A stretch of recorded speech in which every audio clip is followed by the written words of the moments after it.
So I would say our digital strategy is very much orientated by what happens in the external market, particularly with regards to what's changing in the technology world. We think very carefully about some of the platform developments that have happened over the last few years, particularly the rise of the smartphone, the rise of the tablet computer, and we think about changing the products that we produce as a media company to meet audiences' needs on those devices. And then from a wider perspective, you can look at Facebook, the rise of Facebook as the rise of a platform, and how do we as a company which is increasingly orientated towards brands, use Facebook as a platform to connect with our audiences and also to think about how we might potentially monetize those audiences going forward. Our strategy does differ significantly by location.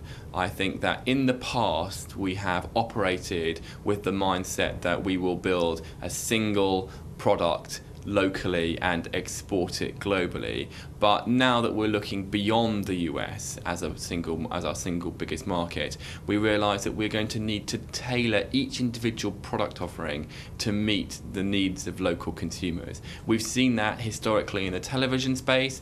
80% of much TV viewing in regional markets is still locally produced, and I believe that although you can share parts of the infrastructure and the net is by its very nature a global platform, we will need to refine each product, both in terms of its user experience and potentially in terms of the type of content that it offers to meet the demands of local markets.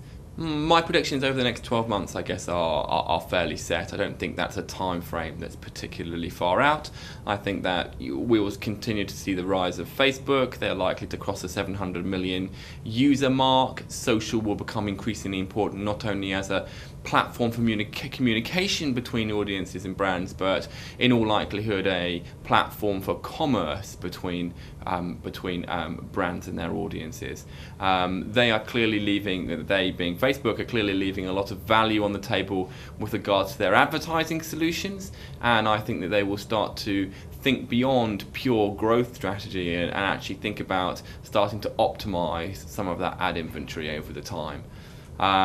In the mobile space, we'll continue to see the rise of the smartphone, probably over 300 million units shipped this year. I'd expect mobile to be sort of less secondary and more primary in terms of the way which media companies are thinking about delivering their products. So a mobile first strategy as opposed to a web first strategy. And I guess, in the longer term, that translates to the idea that the app real estate is probably of primary importance to brands going forward in the digital space.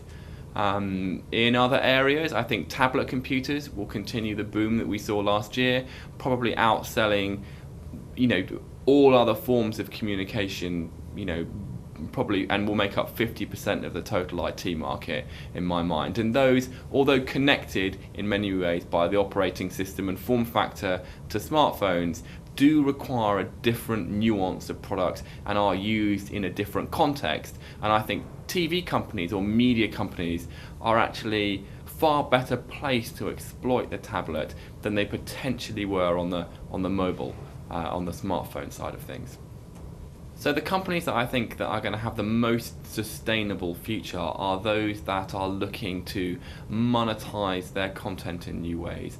I don't think that continuing to monetize content alone, i.e. by selling content directly to consumers or directly to broadcasters, can continue the growth trajectory that we've seen over the last 2 decades. My view is that we need to find ways to unlock other value from that content, and I think that BBC Worldwide has been pretty far advanced in the way that it thinks about exploding these global brands, not only in multiple territories but also in multiple formats. What does Top Gear look like on the web? What does Top Gear look like on a mobile phone? What does a Top Gear live event look like? What does a Top Gear magazine look like? And ultimately it's the stitching together of those audiences that will prove probably most sustainable in the long term. Digital inspires me completely. It's what I live and breathe, it's what I think about all the time, and it's what I find the most exciting part of the media sector. I love the fact that there are unanswered questions out there that are sort of fundamental to the future of the media business. But I guess that comes part and parcel a little bit with the frustration, which is there is an inevitable pessimism from some parts of the market that media companies won't continue to grow and find new ways to generate revenue, which I completely disagree with. I think the future of media companies is bright, and the future is radically different, but one that they will participate in with as much vigour and success as they have done in the kind of previous generation of media consumption.